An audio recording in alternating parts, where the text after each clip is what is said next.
You are listening to a True North Eager Beaver media podcast.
The True North Eager Beaver podcasts are proudly brought to you by our founding sponsors, the Miss V Mysteries from Corvid Moon Publishing, your source for science fiction, fantasy, and cozy mysteries featuring a broad diversity of characters. CanadianTarot.com, your uniquely Canadian online eclectic tarot community and forum, and the Peppermaster, hot pepper sauces made from fresh farm ingredients to thrill your taste buds and expand your mind.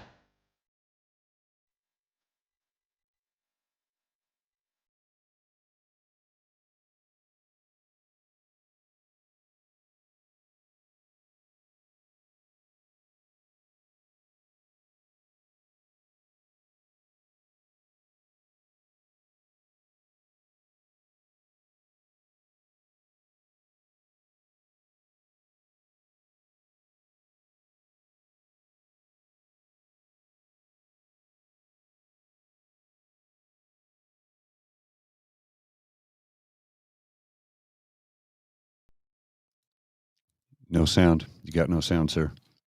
We can't hear you. Well, let's try that. Is that better? It's better. Okay. Well, good morning if you happen to be on Mountain Time, or good afternoon, kids and cubs, and welcome to Season 3 of the True North Eager Beaver. But, today we have a little special. It's our Alberta election special, basically episode number 4 or part 2 of episode 3 or 3.5, however you want to call it. Today, recording day, is Sunday, April 30th, last day of the month, 2023, and it started off a little gray, but it looks like the sun is making an effort here at the Beaver Lodge. I'm your host, the Eager Beaver, pronouns he, him, he, Mr. Beaver, eh? And with me, as always, is my good friend, my constant companion, Mr. Grizzly. Of course, a big thank you goes to our founding sponsors, the Peppermaster, the Miss V Mysteries from Corvid Moon Publishing, and CanadianTarot.com. We have, well, before we do that, yes, we have to say hello, of course, to Mr. Grizzly and ask you, how's your mental health, good sir? Do you need the coffee this morning? I'm actually excited. I actually have a little too much adrenaline. Plus, I have a hard out today, so I have to be disciplined. So, You have what out today? A hard out. Oh, a hard out. Yes. I thought you said your heart Yeah, out. I'm borrowing your lingo. What? I hear you. Yeah, no problem. I'm feeling okay, better than yesterday. The migraine's still there, but it's diminished considerably to the point where I'm not a crusty bugger. So, yeah. Yay. Yeah, doing better. Okay. I think your processor might be eating you up. You seem a little pixelated there. Yesterday, we had the honor and the privilege of Craig Baird from Canadian History A or X on our show. And we had a great conversation. Would have loved to have had the opportunity to have our guest today, Nate Pike from the Breakdown, Alberta, and him together, but schedules didn't work. But they'll be with us, hopefully, together on our May 29th show, and we'll be able to get them talking together there, because we talked a little history yesterday. But today we're going to talk a little more current events. So, Mr. Grizzly, why don't we invite our guest in? Please, warm welcome and a round of applause. to Nate Pike of The Breakdown. How's it going, guys? Pretty good. How are Good you? yourself? I have a big cup of coffee beside me here, so I am doing good and getting better.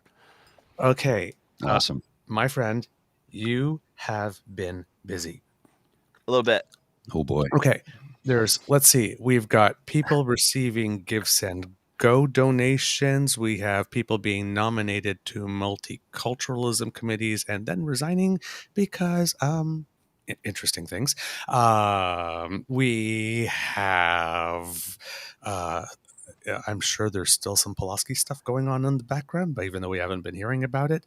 But basically, we have a zone essentially being flooded. I mean, there's like a daily 2 or 3 things, which maybe that's why nobody's talking about Pulaski anymore, because there's just so many brush fires to like put out. But whoa, holy moly, my friend. And it's getting worse. Like this morning, we already have a new thing that kicked off literally about half an hour ago. The same candidate from Livingstone McLeod who made the comments about, if you have a heart attack, you really should have just taken better care of yourself. She put up a fascinating statement where she said, okay, so before I entered politics, I said a lot of things on social media, a lot of things. And I probably shouldn't have said those things. I probably should have, I'm paraphrasing for the record. I probably shouldn't have said those things. I probably should have researched those things more better. But I said a lot of things. I've grown as a person. I hope we can move on. Now, her social media was quite aggressively purged a little while ago because before she started to run for the UCP nomination, she was actually ran to be the mayor of the town that she's in. And so the DMs of the breakdown right now are quite busy because there's a lot of people who are floating the idea, the rumor, if you will, that there may have been a database of all of the UCP candidates' very bad social media posts. That database may have somehow been breached. And so it's only about to get spicier, possibly, as a very careful language.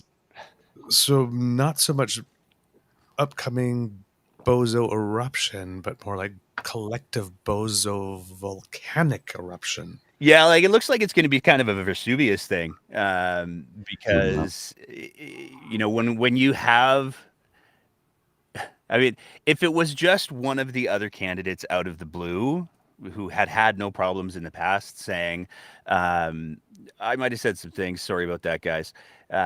Then it would probably be a little bit less eyebrow raising. But when it's the same candidate who already got massive media coverage because of her appearance on a fairly far right podcast that was hosted by the leader of Take Back Alberta, where she talked about if you get a heart attack, you really should have just taken better care of yourself, which she acknowledged was political suicide. Because in the precursor comment to her saying that, she said, this is probably political suicide. Watch me dive. Yeah, I'm going to go right into it. The fact that it's her is going to have a couple of compounding effects. So the first one's going to be that there's going to be way more media coverage on it. Mm-hmm. Because this is a known commodity that's saying ridiculous things. Mm-hmm. And B, I understand the preemptive statement, but it's already made everybody go, what now? Well, let's see how bad it is. Yeah, that's the first thing I hear said. Because, I mean, petty's my favorite color. And I might, if you got something not nice to say, come sit next to me. So let's go see what you had to say, girlfriend. Exactly. So inspiring minds want to know. How bad was it? It's going to be a wild month. It's like a bad joke. It's like, my Twitter feed was so bad. How bad was it? There you go. Click, click, click. I was just, before I came on, I was just going through the timeline of the breakdown to sort of reacquaint myself with all of the events of the week. And I'm not going to lie, looking at some of the things, I was like, wait, that was 5 days ago? Yeah. Because it feels like forever ago already. Because I was listening to your stuff and I was like, holy crap, man, how was he doing? And if I remember correctly, that candidate, I remember you reported, has a husband that also has interesting thoughts on. Yeah, they forgot to purge his. It's purged now. But they forgot to purge his social media. So we went back after the heart attack comment thing. We were like, well, let's go see what the hubby has to say. And he had pro Putin videos on there. He apparently, judging from his Facebook posts, was involved in, for sure, several convoys, and it looks like one of them was in fact the Coots blockade, which isn't great, especially when you take into context the fact that the alleged campaign manager for the candidate is one of the people who's up on charges for the Coots blockade. So it's just like it's a little bit hills have eyesy in Alberta right now. It's like it's an SNL skit, isn't it? It's an SNL skit. It I mean, just legitimately, it's so absurd.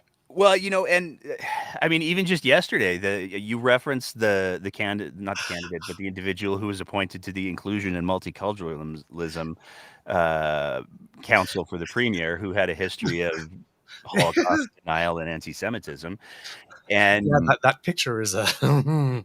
it's like it's not very often that I put up like a, hey, brace yourselves because this gets pretty bad pretty quick. And I had to do that on the last 2 Sundays episodes, because it's a graphic picture. But photos leaked yesterday, because yesterday was everybody's soft campaign launch, even though the writ hasn't been dropped yet, which is just like, please just pull the Band-Aid off. Yeah. But that candidate appeared, or that individual appeared at one of the campaign rallies and was pictured front and center with one of the candidates, the UCP candidates, who's, at least for the next, 24 hours or so, still a minister of the Crown. So they've learned their lessons. Yes. I do have to say this. While we're all present here. I think this is. Hey, how about them Oilers? Yeah, I hear there's some On to sports round thing going on. some sports thing Yeah, going some on. sportsing. Yeah. There was a pucky thingy and some red lights flashed, and it's like 6 times, times or something. Yeah. Holy crow! Yeah. They done did well. But They done did well. I But can we've got a tale of 2 cities essentially going on, right? Well, it's like- Battleground Calgary. Yeah. But I mean, like the hockey team, the Oilers are doing well. Calgary's are not in, and it seems that there are 2 different processes for getting new arenas, depending on which city you're living in and how close you are to an election. Now, of course, apparently the money is not so much for the arena, but everything around it. Like, Yeah.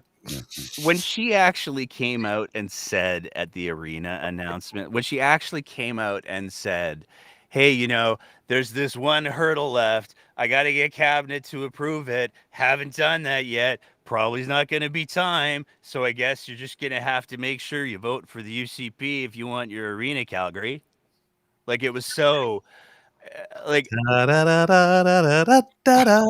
watched the announcement and I was just like, did she actually? And now she's, of course, trying to backpedal a little bit, where she's like, no, I don't want the election to be about the arena. And it's understandable why, because when you take a look at, of course, she has connections that go back to the arena folks. It's just like, that's great for attracting foreign investment. well, I'm the type of potential future premier that announces big projects a couple of weeks just before the registrar, or even a couple of days, and that may or may not happen. But hey, I did all this work to get all these people to arrange all this financing, but who knows? Well, the crazy thing is, when you take a look at the key players from the Flame side, so the owners of the Flames, the people, the Calgary Sports Entertainment, whatever the hell it is,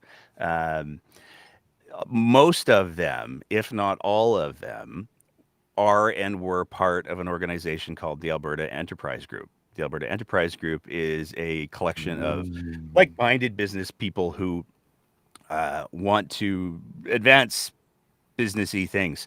And when Danielle Smith lost her radio program, she was made president of that group right up until she announced she was running for UCP leadership. So she's literally coming from a place where she was president of the group, where she was advocating for a lot of the things that she's now making sure are getting paid for. And there's a lot of people who are looking at the way that the deal is structured and the details. We still need the details, but it appears that the way the deal is structured is what the province has done is they've come in and they've said, hey, City of Calgary, you want to pay more money? And the City of Calgary said, no, thank you. And went to the private owners and said, hey, you want to pay more money? And the private owner said, no, thank you. And so the province then said, okay, here's what we're going to do. We're going to make you actually, to the private owners, we're going to make you pay less money. We're going to come in with a boatload of taxpayer dollars. We're going to assume a lot of responsibility for the infrastructure around the site that you would normally have to pay for and in the previous deal did. We're going to take that all off the table. So if we take like, I don't know, $300 million or something out of your responsibility, are you cool now? And of course they said, well, we'd like some more stuff too, please. But yes. So now they've got a bunch of land option buying rights and it's just a giant mess. Yeah. But here's the thing. Yeah. And this is the core piece of the conversation. And they want to manage the pension. Oh, don't even get me started on that because we got a bomb coming on that later tonight. But we're talking about an organization that generates millions of dollars and is owned by billionaires.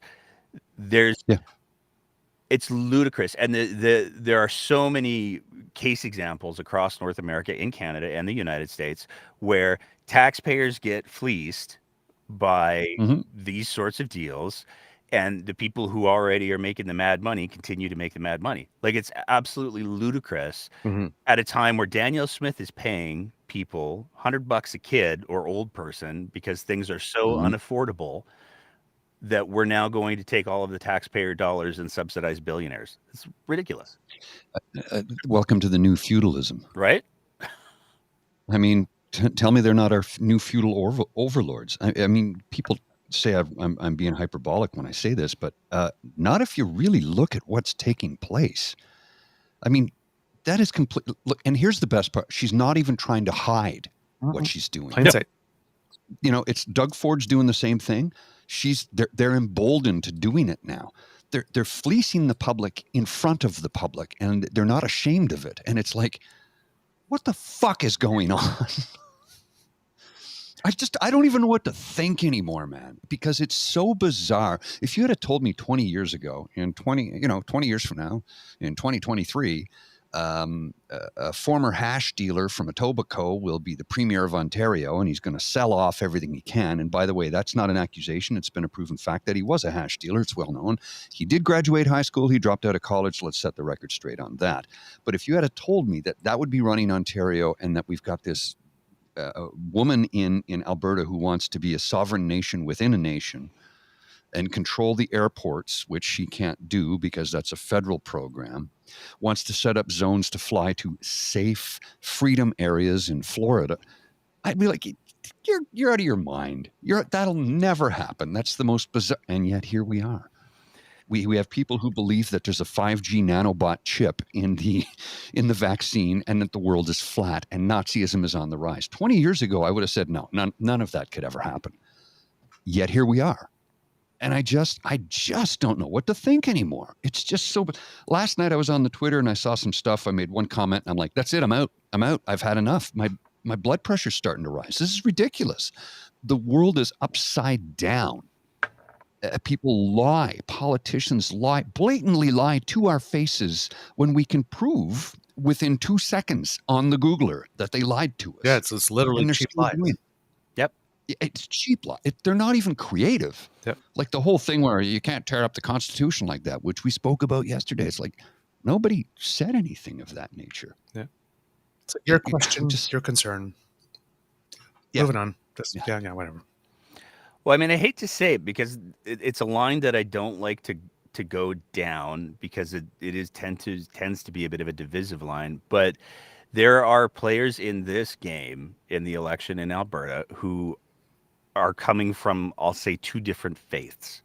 One of them is the faith of the almighty dollar. Yes. And the other one is take back Alberta. I think we talked about it last time I was on. they're really starting to show their hand now. And some of the things that we've been talking about for a while are finally starting to bubble up to the surface as being real. So the leader of Take Back Alberta, it was revealed in a Globe and Mail article yesterday, or confirmed, I should say, because we've been poking that bear for a little while. He's actually married to one of the chief political correspondents for a media organization. Check out our pinned tweet, called True North. And their Telegram group seems to clearly show that they are coordinating their messaging. So he's giving her things that Take Back Alberta wants to talk about. She's then writing those stories for this far right media organization. Shades of Brian Lilly and Ivana Yelich. Yep. But even more concerning, one of the people that they have involved as one of their organizers is a woman named Benita Peterson. And she's kind of famous for being heavily involved with Convoy and freedom stuff. She was outside of a hospital. She organized protests outside of hospitals during COVID. Nice lady. There's no shortage of video of her where she's presenting herself as being a journalist. And she's telling nurses that they're lying. They're just lying. There's nobody in the hospital with COVID. You're lying. You're all part of the big conspiracy. You're liars and you lie. So she's doing a lot of the organizing for Take Back Alberta now. And one of the recent posts that she put up, she makes it very clear that they want to take back all of the levels of government to make sure that our swimming pools and the change rooms are safe, and to make sure that the libraries don't have inappropriate books in them. So it's not just like they didn't come out and say it. I mean, straight come out and say it probably is the right turn of phrase, but they're now targeting the trans community, and they're now targeting what books can and cannot exist in libraries. And there's certainly there's debate to be had about what sections, what books should be in. And there's certainly, very strong reason to argue, well, maybe there's some books that shouldn't necessarily be in the elementary. I don't think 50 Shades of Grey needs to be in an elementary school library.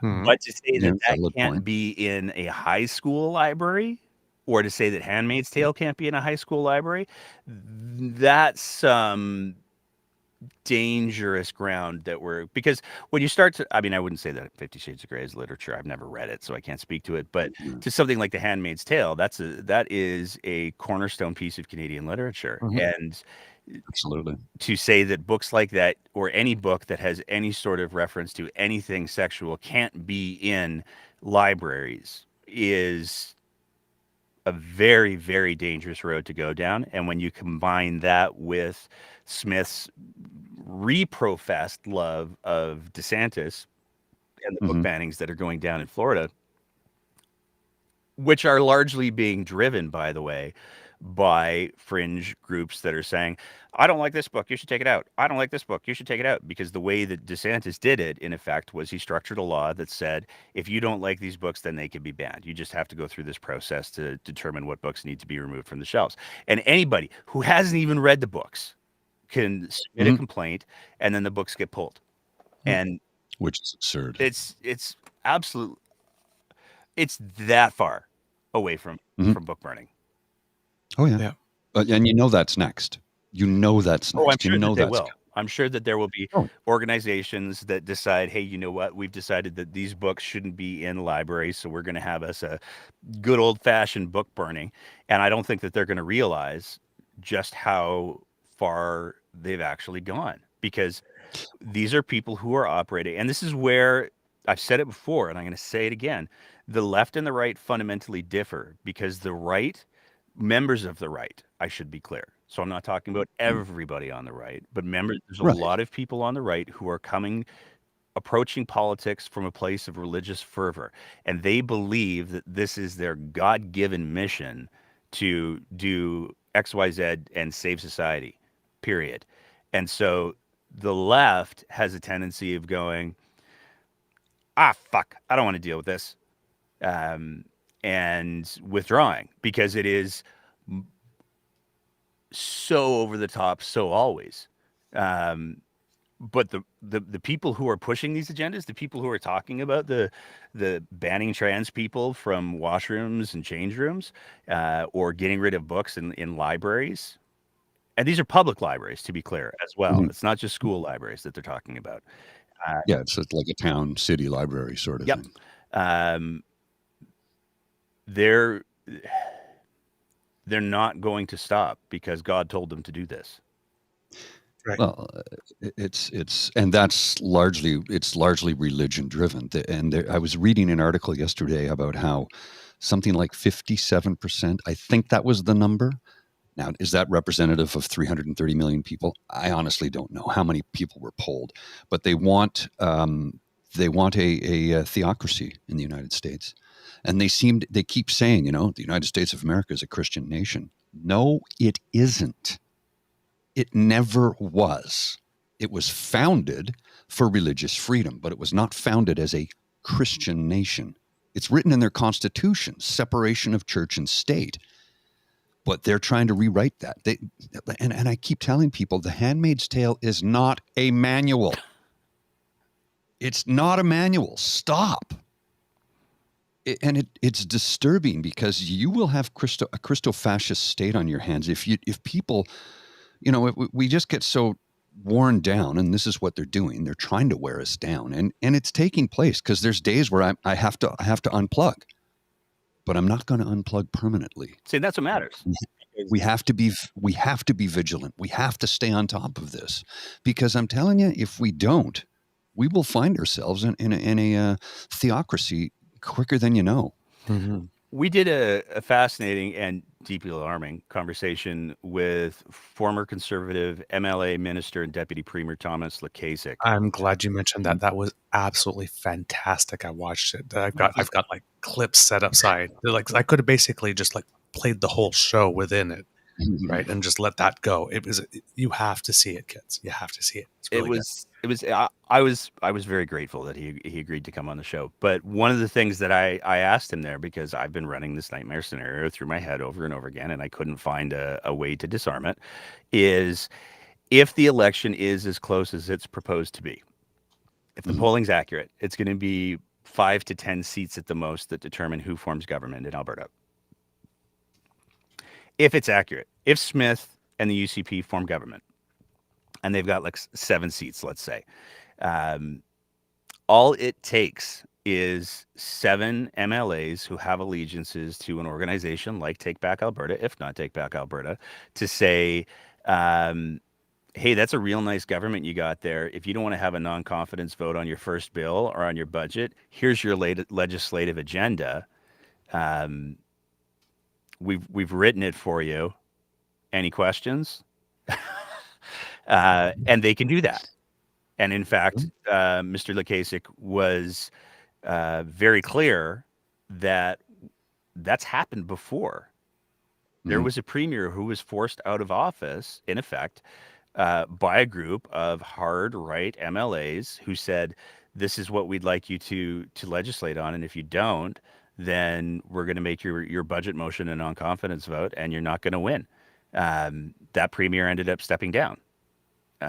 So this is a strategy that absolutely can work, where a small group of radicalized people, extremists, if you will, can influence the entire government for the entire province just because they managed to push through 6 MLAs. And when you take a look at the fact that Take Back Alberta proudly states that they have control of half of the UCP board, they've done a very good job of taking over constituency associations, and Smith is beholden to them. We saw that this week. The candidate for Calgary Lougheed went and had himself quite the little fundraiser, where they had Convoy organizers. James Bowder was there. Yeah, and he was there. That's the guy who wrote the MOU saying, hey, Governor General, would you please overthrow the government for me and then install us in power, because we think we'll do great. And who told him to do that again? Who told him to do that? I don't actually know who told him to write the MOU. God, of course. According to him, on the 5th estate, God told me to do this, to form a convoy and to write this MOU. I'm like, dude,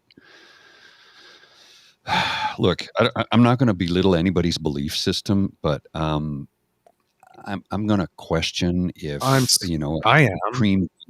if a supreme being actually said that, a deity said that to you, No.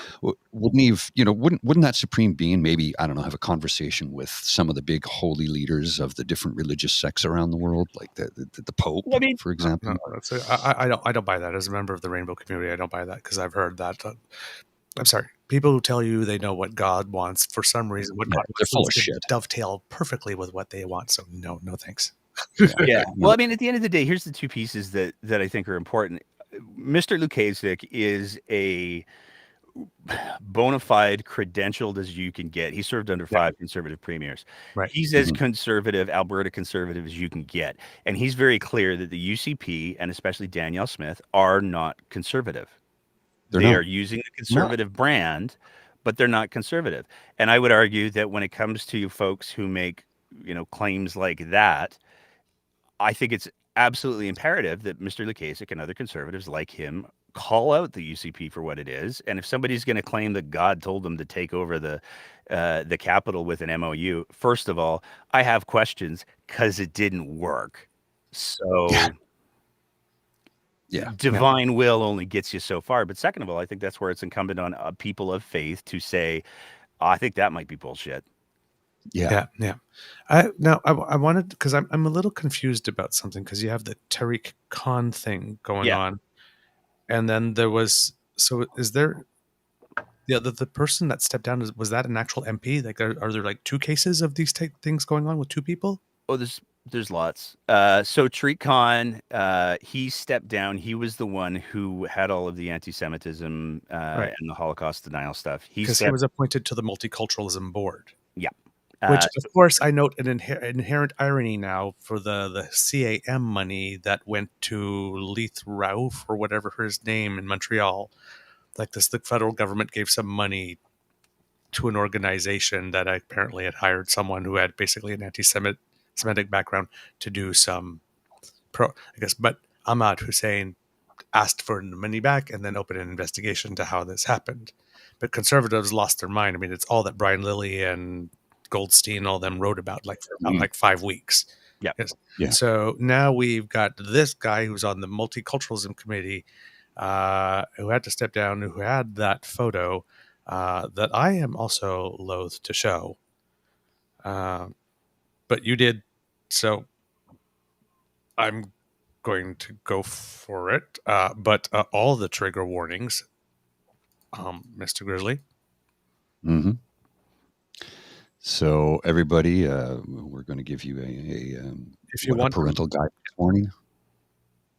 Here we go.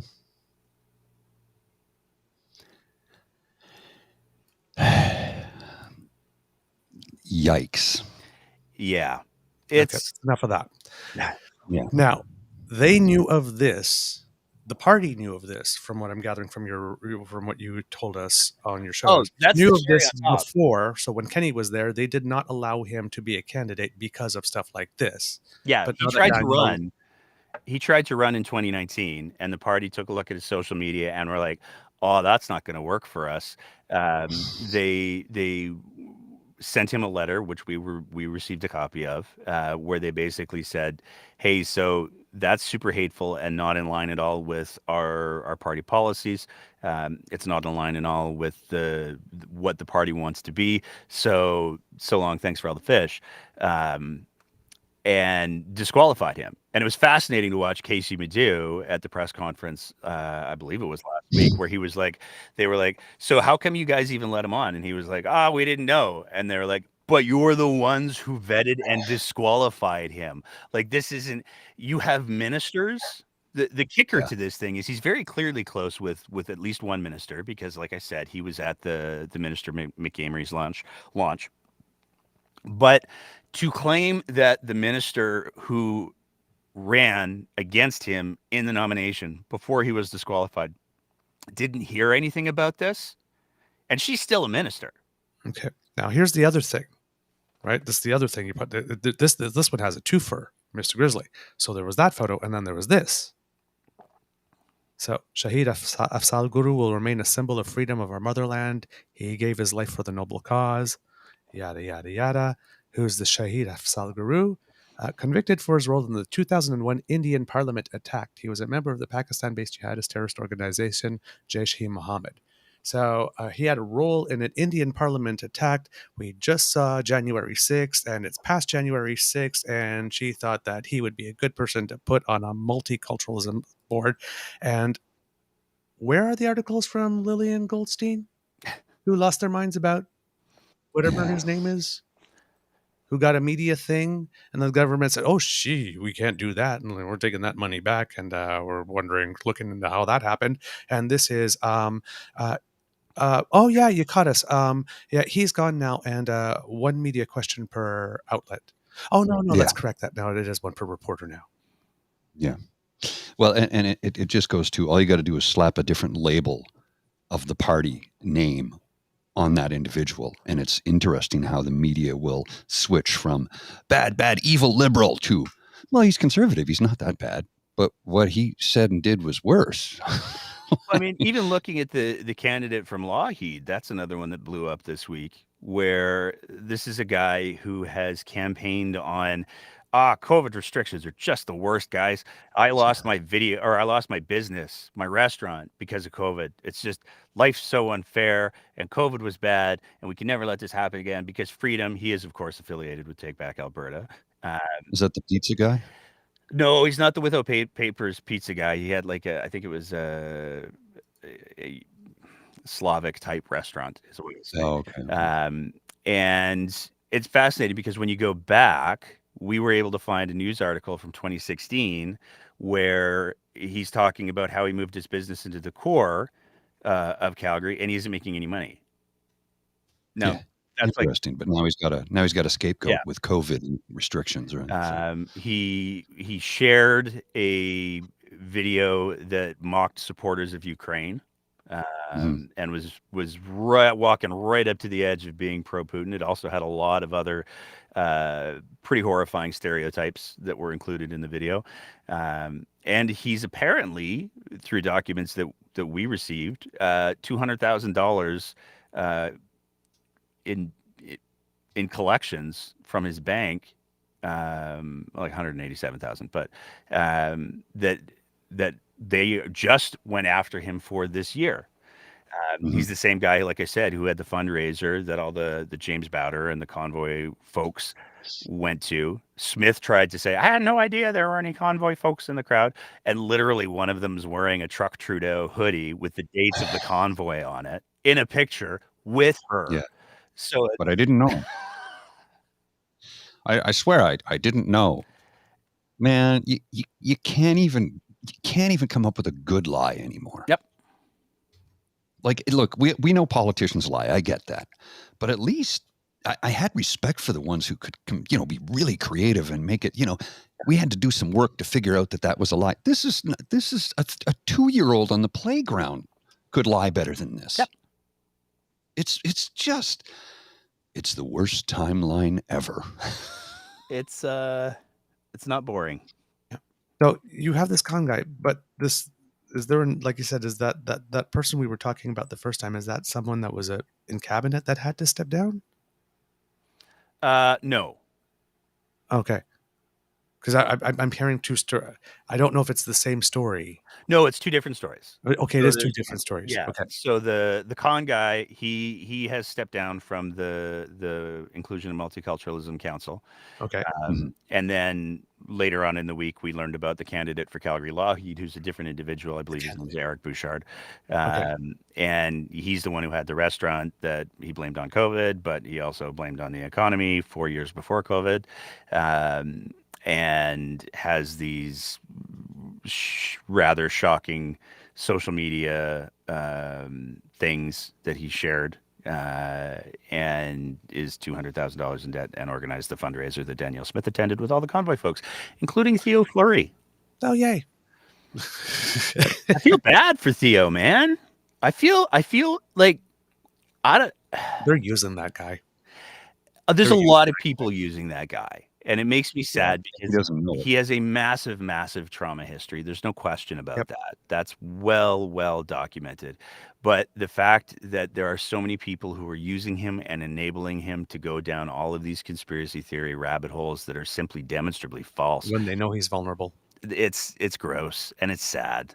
Like he tried to hop on the breakdown a couple of times this week and be like, well, what about XYZ? And it's just like, what happened to you, man? Because even after he was very public about all of his trauma, Right. he was still like, I don't remember him being this much. I don't ever remember No, he was pre-COVID. doing stuff for kids at some point, right? Yeah. And he was doing a lot of really important, effective advocacy. And the tragedy that I don't think that he realizes, and nobody's willing to point out to him, is that because he's gone so far down the rabbit hole with all of these not things, it has damaged his ability to act as an advocate for child survivors of sexual trauma. Like, that's just the bottom line. Yeah. And he's actually harming kids now in a different way. Yeah. And it's really sad. So, yeah. Well, here's a comment from Rhiannon here, Saucy Seawitch. Theo Fleury is the perfect example of how vulnerable people are taken advantage of and used. It's tragic, to be honest. The same thing with Jamie Saleh. And I completely agree. I believe probably a lot of the isolation that took place over the last 3 years contributed to that, because they would latch on to something and then go down the rabbit hole and get into a bias confirmation echo chamber, and everybody's telling you what you're reading is true and you start to believe it.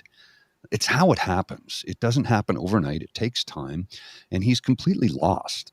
He needs counseling, perhaps some medication. The same thing with Jamie Saleh. And the sad thing is, nobody seems to be doing anything to help either one. Do they not have family members or people who love or care for them that could come forward and say, okay, you got to stop this, man. You've gone right off the rails. And I don't know if they're beyond redemption. I'd like to think that they aren't. I would like to think that there's redemptive capabilities for everyone, except for maybe Hitler, of course. But, I think that everybody is capable of redeeming themselves if they can get out of the mess they're in, if they can get out of the bias confirmation echo chamber that they're in and start to listen to real salient points from actual experts and not somebody who had a theory, who has a doctorate, but their doctorate is not in virology or or immunology or something like that. There's some fascinating research that's been done on radicalization and de-radicalization, and none of it is optimistic. None of it. I know. The percentages of people who are able to be de-radicalized after they've become radicalized is shockingly low and tragically low. And it happens. I mean, for sure. There's no shortage of people. You can take a look at some of the folks who have come out of white supremacist movements, for example, where they have been able to. This is your show, not mine, so I'm going to swear. But they've been able to unfuck themselves, and with a lot of help, with a lot of support, with the evidence-based strategies. But I think one of the things that we're going to be grappling with over a very long time, and I think we're grappling with in the province of Alberta, is the fact that we have not insignificant segments of our society that have become radicalized over the last couple of years. They are committed, they are organized, they are networked, and we're going to have to figure out as a society how we're going to deal with these folks, because they are part of our society.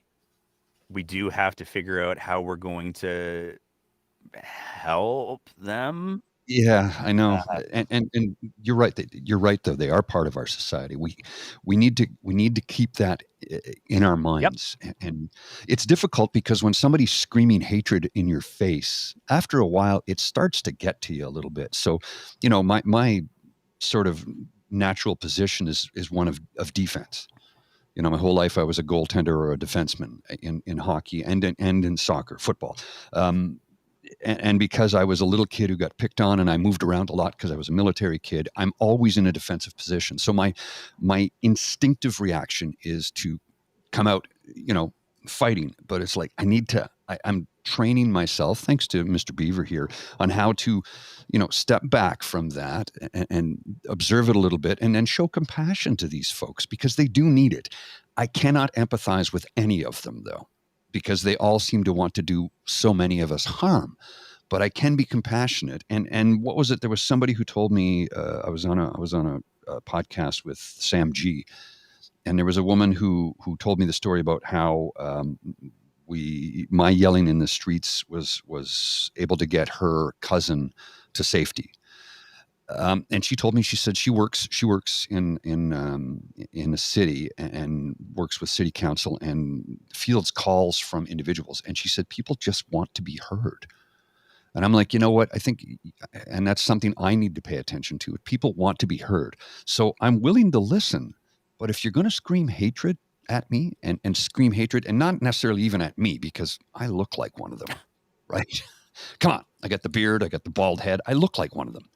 But I can walk amongst them. But if I'm going to sit there, you cannot be screaming hatred towards any group of people, except people doing evil things, like Nazis, for example. You want to scream evil things at Nazis? Feel free, go ahead. But it's a complex situation, and I don't have a solution. And I am concerned that if we cannot redeem these people, what do we do? Like, how do we help them? They're still members of our society. They're still Canadians. They still have the same rights and privileges we all enjoy. They can vote for whomever they want. They can practice whatever religion they want, as long as their religion is not harming others. They're free to do so, and I'll support their right to do so. But what are we going to do if these people are not redeemable?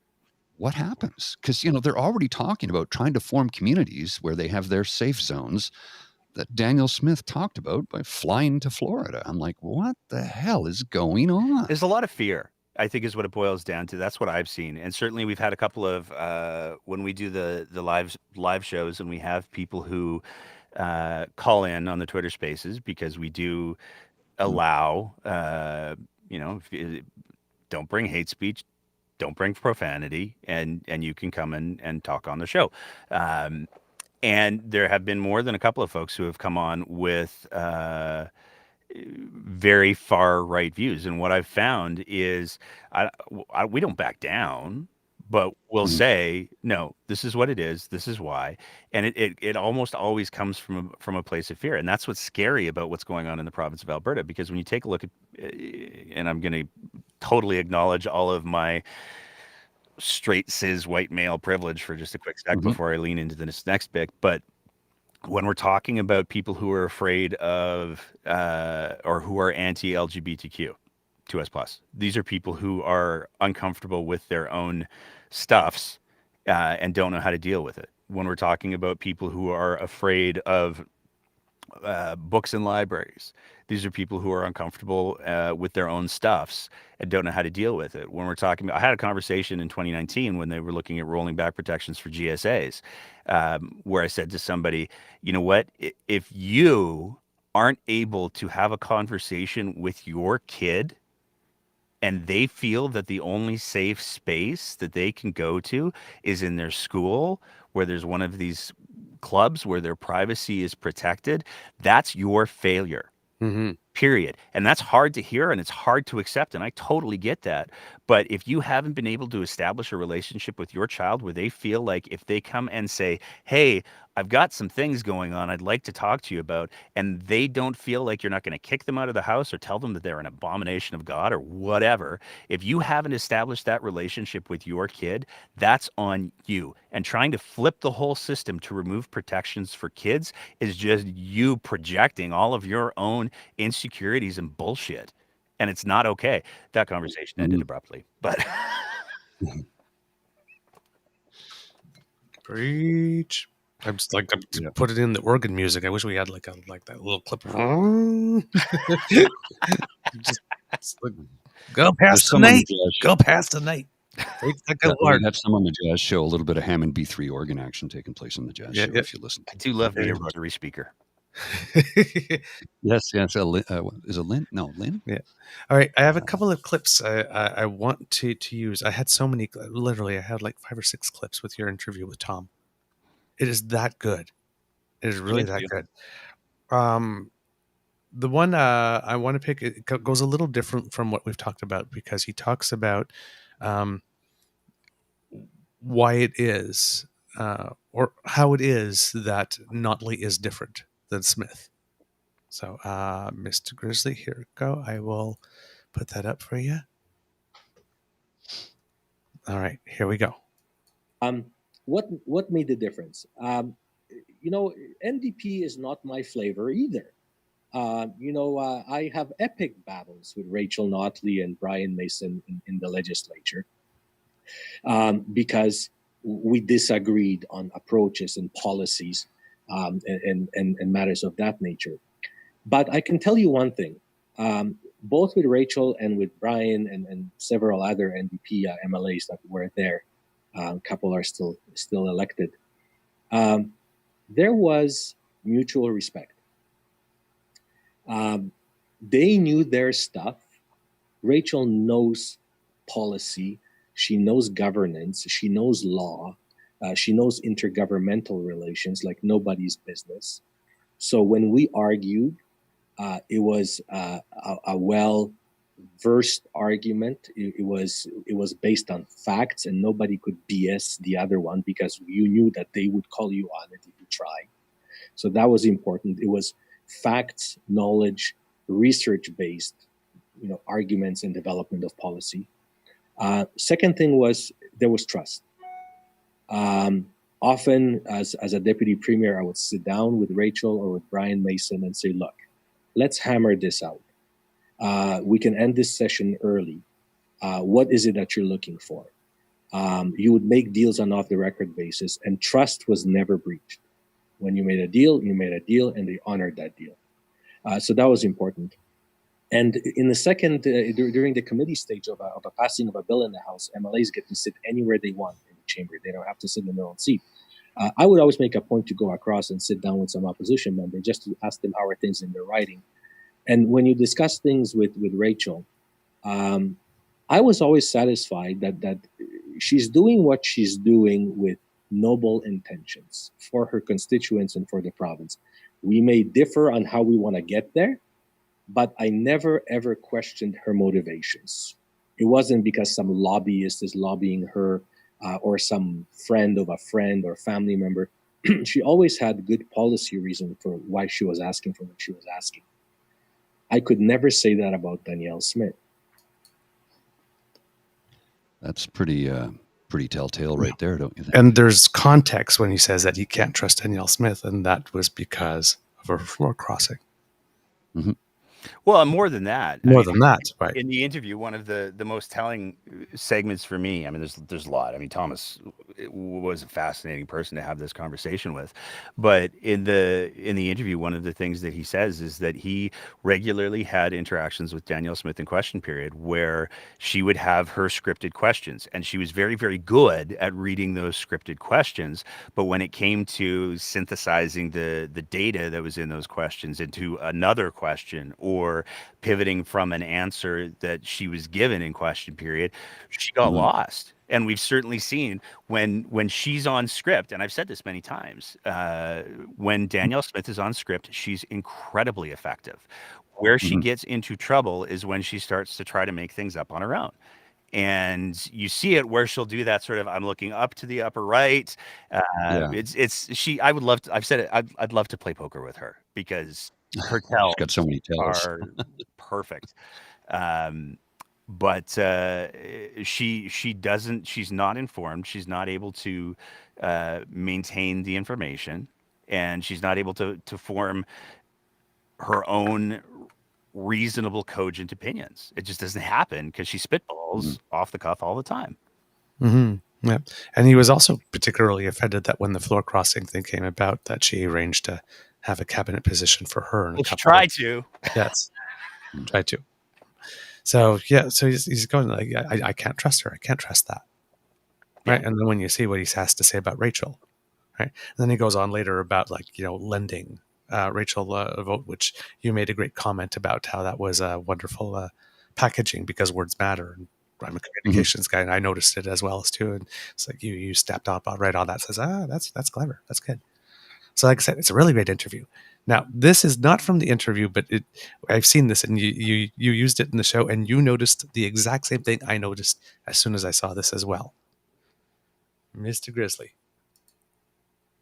Alberta's been through some tough years since 2015. But the economy is finally hitting its stride again, and employment is booming. Yet that could all be derailed if the Notley NDP wins.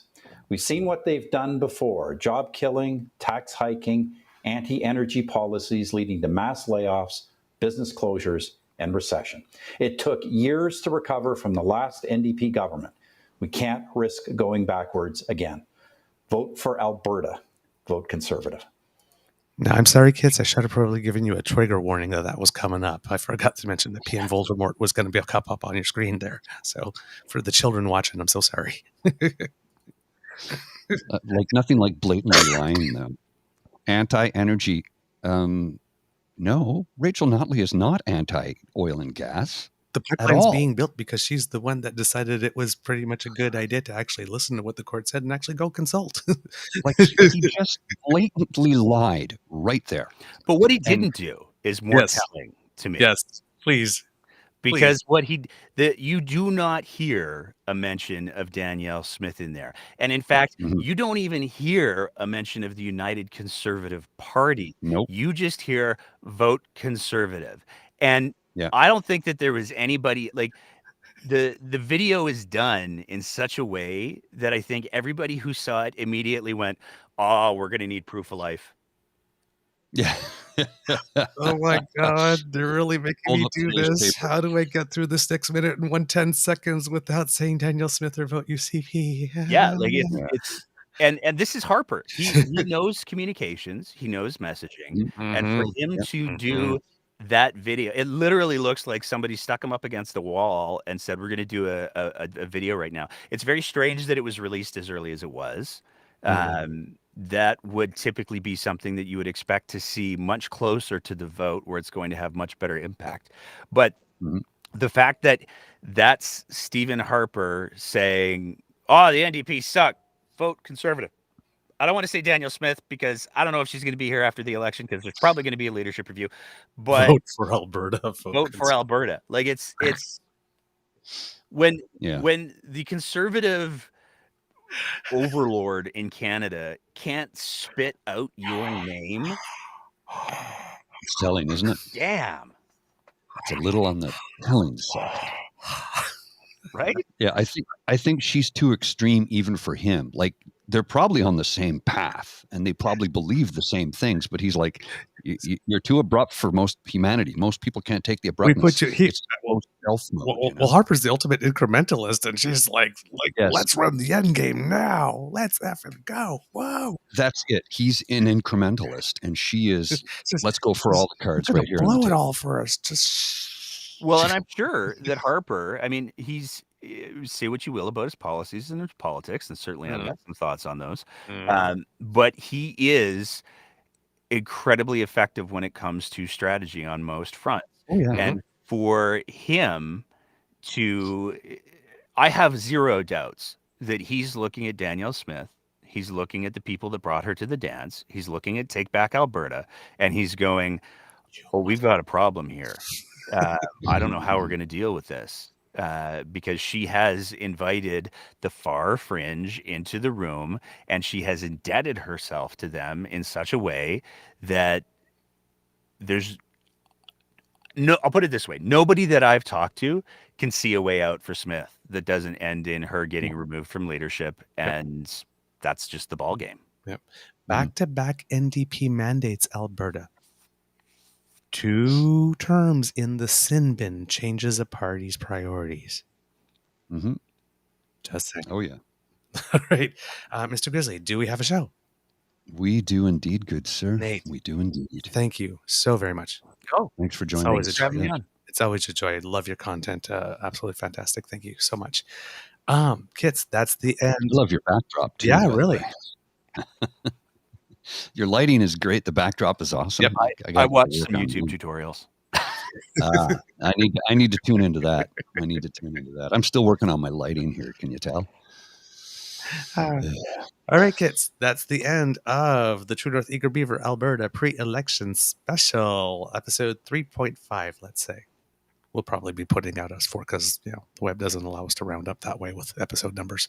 But if you liked what we do, well, we loved making this for you, because sharing is caring. Please give us the word of mouth. We know that it's invaluable, and you have the mouths that we want the word to be coming out of. So spread it very liberally. Wink. Okay. We love to hear from you. So please write to us via our Facebook blog, True North Eager Beaver, our Twitter feed at True Eager, or our email, truenortheagerbeaver@gmail.com. And because democracy is something that you do, particularly if you live in Alberta, take a little writing implement and a little piece of a transformed tree and write some scratches down there to let certain MLAs and maybe even media outlets know that you're not down with the cray-cray, and you would probably like the media to ask the inconvenient follow-up question. Thank you very much. All right. If you write, it matters. Trust me. They'll probably think that you're 70 and they really want your vote. So, like, especially if you use cursive. So just letting you know. Okay. So, hey, it's all about strategy, man. We don't make the rules. We just have to play within them. I have to practice my cursive. Let's see. I don't know what to say next. I'm sorry. I kind of lost my train of thought to how to close the show. So before we go, yes, absolutely. If you 23 years old, you just got nominated for your third Oscar. So you went to the Oscars for the third. What the hell is that? Where's that coming from? Somebody won an Oscar. Congratulations. At 23, that's an accomplishment. But that is an accomplishment. That was the Zendaya? No, that was the YouTube the clip that played the Harper thing. It got tired of waiting, so it just it was like, okay, you're getting another clip whether you want one or not. Yes. Okay, so yeah, because democracy said something that you do, right, to do all that stuff. If you would like to support us, we would love that. So that little squiggly thing that Mr. Grizzly's pointing at, that's called a QR code, and if you bring your little cell phone towards that and take a little click there, that will bring you to our emergency hot chocolate Guinness /Caesar /hot chocolate fund and Farm Boy gluten-free ice cream chocolate chip cookie fund. Keeps me alive. And if you're really thirsty, potato water with some Clamato. Ooh, yes. The potato water with some Clamato, or liquid salad. Invented in Calgary, by the way. Yes, liquid salad. True. Yes. So yeah. Well, then absolutely. Then yeah, because this is an Alberta themed show, then it is a Caesar fund. There you go. At 2 kitties. Well, use Alberta brand potato water and have yourself a Caesar. There you go. Alberta vodka is a real thing. So you use those beautiful digits if you have them. And you go not everybody does. And you go to ko-fi.com. That's coffee /eagerbeaver, all in one word, lowercase letters. And that's where you will find our emergency fund, where you can keep us nice and hydrated in time for the next show. All right. And somebody will turn us to the sun. Don't worry about that. For the Eager Beaver, this is your Eager Beaver saying it could be a tough world out there, kids. So please take time to be kind to and gentle with yourself, and maybe smell some flowers. Nate, some words of wisdom, please.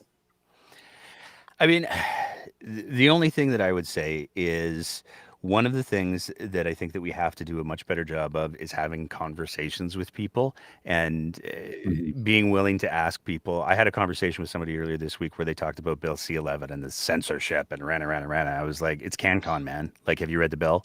Yeah. And he was like, no. And I was like, I would encourage you to read the bill, because all of the things that you're saying aren't actually part of it.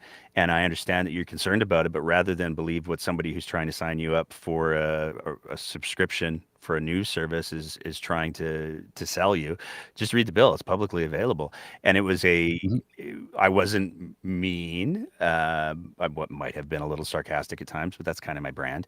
And he said that he was going to go read the bill. So one of the ways that we can, I think, walk people back from some of the rhetoric that's out there is by saying, hey, you know what? Go read the thing that you're concerned about. Don't just take somebody's word for it. Don't take my word for it, because I got my interpretation of it. But have those conversations, and I'll end with my line: keep the conversation going. There you go. Mr. Grizzly, That's a very good one. words of wisdom. Well, I'm going to second that, what you just said, and trying to, you don't need to be empathetic towards a person's cause to show them compassion, and like you said, we do need to communicate better. So it's incumbent upon me to become a better listener, and it's something I am continually working on. There are times when you have to shut the conversation down and walk away. So we're not Christ. We don't have to turn the other cheek if we choose not to. You do not need to take abuse, but I do encourage you to try and listen. Now, when they start to say abusive things, walk away, because the argument will just continue, because your blood pressure is going to rise. You're going to respond appropriately. They're going to respond appropriately. You both get backed into a corner and you put up your dukes, and that fixes nothing. So there are times to walk away from the conversation, but yes, we do need to communicate better. We do need to listen more, and we do need to be much more compassionate towards one another. Mm-hmm. And Nate, before we go, I'm going to pull a Nate, because I got one more. I told you I watched. This is a short one. April 28th came and went. Has Daniel Smith filed yet those defamation? It's not to any publicly available record, I'll say. Okay. And she kind of said, no, now that I've got the ethics commissioner investigation, I can hide behind that. So never mind. She's disagreeing to disavow that she did not file those papers? She has an election now. Is the official line is that she will not be commenting because there's an election now. So it was all a BS plot. All right. Mr. Grizzly, roll those credits. Damn, I'm pitchy some days. Wow. Just wow.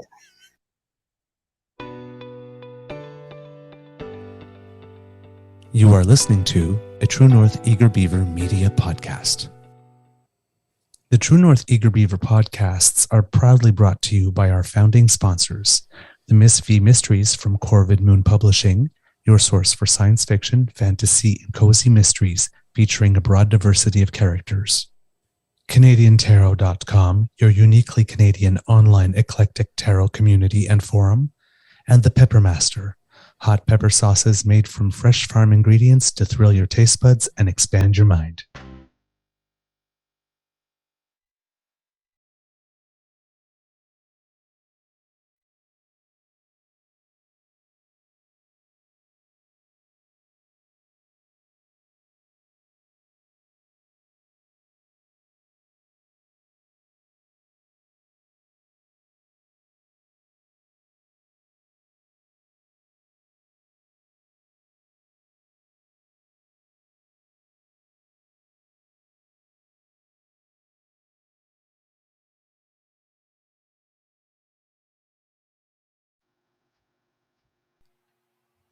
Keep grooving. You know Keep it. grooving. I got a hot date with my beaver sweetie. All righty. Well, you have a good time. All right. I'll see you later. Bye, kids. Take care, buddy. Thank you, Mr. Grizzly. Appreciate it.